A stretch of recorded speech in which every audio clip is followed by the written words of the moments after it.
Welcome back to the deep dive.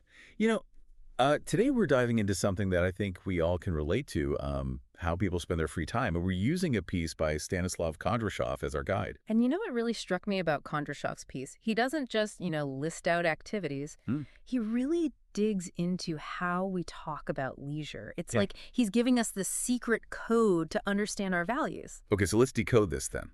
So Kondrashov gives us this whole list of adjectives to describe leisure activities. Yeah. I'm curious, as you're listening, think about which words really click with how you view your downtime. Right. So you've got your classics like rewarding or relaxing, but then Kondrashov throws in some that are really thought-provoking, like lucrative. Lucrative is a good one. It makes you think. Right. Yeah. Could your favorite hobby also be a side hustle? Exactly. He wants us to think about the potential impact of our hobbies, and lucrative gets right to that. Yeah. Maybe it's financial, maybe it's personal growth, maybe it's both. Oh, yeah, for sure. And then there's time consuming, which, let's be honest, sometimes our hobbies can be. Absolutely.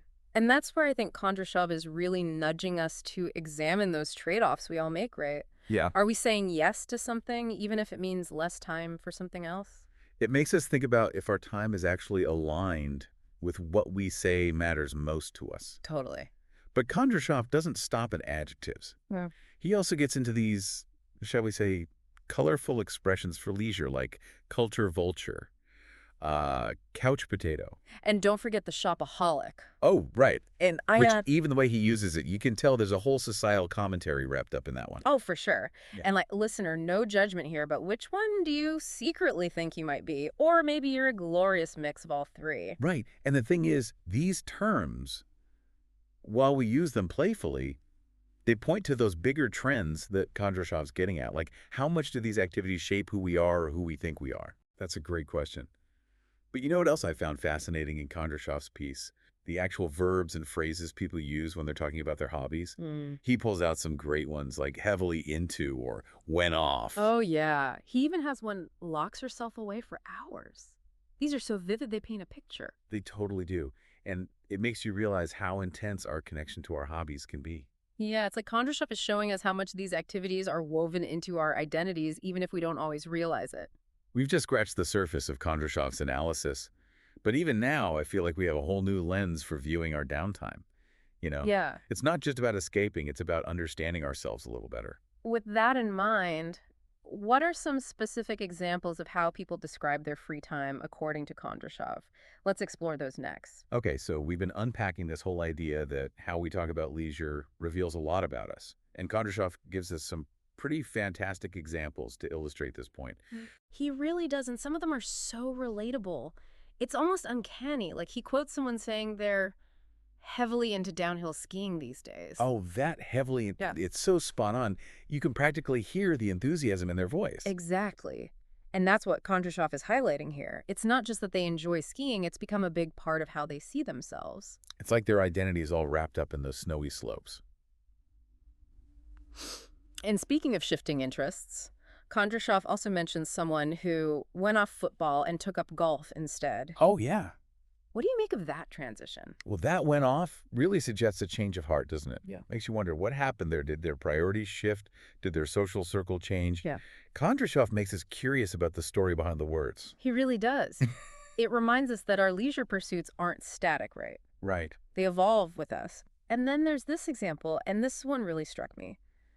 The person who locks herself away for hours in her room and listens to music. That's such a powerful image, isn't it? And it speaks to how deeply personal some leisure activities can be. Yeah. It's not always about being social or achieving something. Sometimes it's about that solitary connection with your passion. It's that pure immersion in something you love.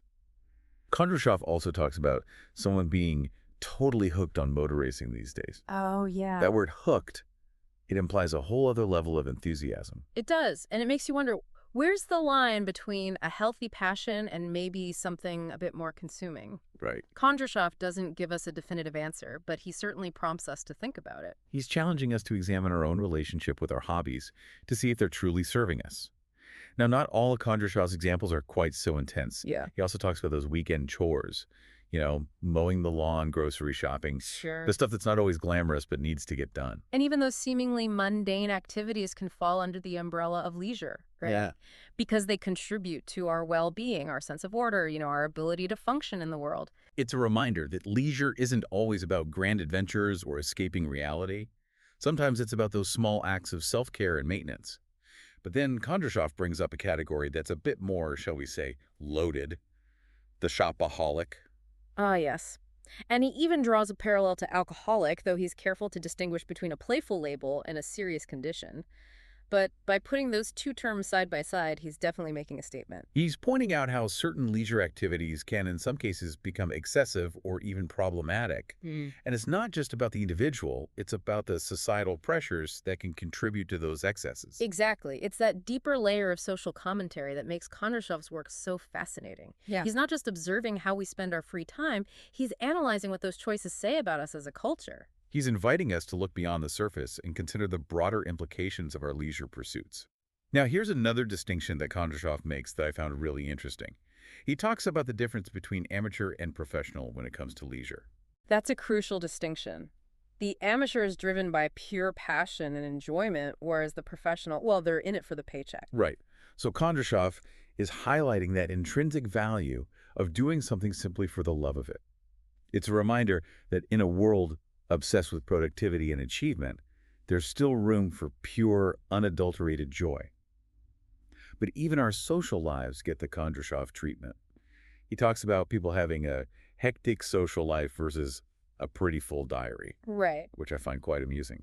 It's funny because it's true. We schedule our downtime like it's another work meeting. It's as if even relaxation needs to be optimized these days. Yeah. Kondrashov is subtly pointing out how our always-on culture has seeped into every aspect of our lives, even those moments that are supposed to be about disconnecting and recharging. He's showing us how those societal values, productivity, busyness, achievement, they're so ingrained that we sometimes bring them into our leisure time without even realizing it. So much food for thought. And listener, we'd love to hear from you.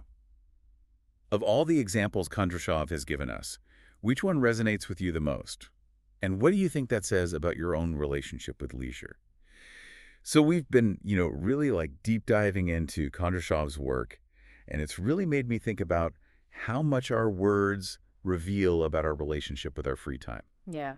You know, He makes you pay attention to those little things, doesn't he? he does. Like those simple phrases we use heavily into or totally hooked. Yeah. They suddenly have a whole new meaning. Yeah, they show us how much our passions can become, part of who we are almost. It's like Kondrashov's holding up this mirror and saying, look closer. What do your hobbies tell you about yourself? And he doesn't shy away from the downsides either, right? Yeah. Remember couch potato or shopaholic? Like, he's not trying to shame anyone, Right. but he is making us think about, when a passion might be going a little too far. Yeah, it's about finding that balance, isn't it? Yeah. Where our leisure activities bring us joy, but they don't, take over our lives. Mm-hmm. And I think what I love about Kondrashov's work is he doesn't just point these things out.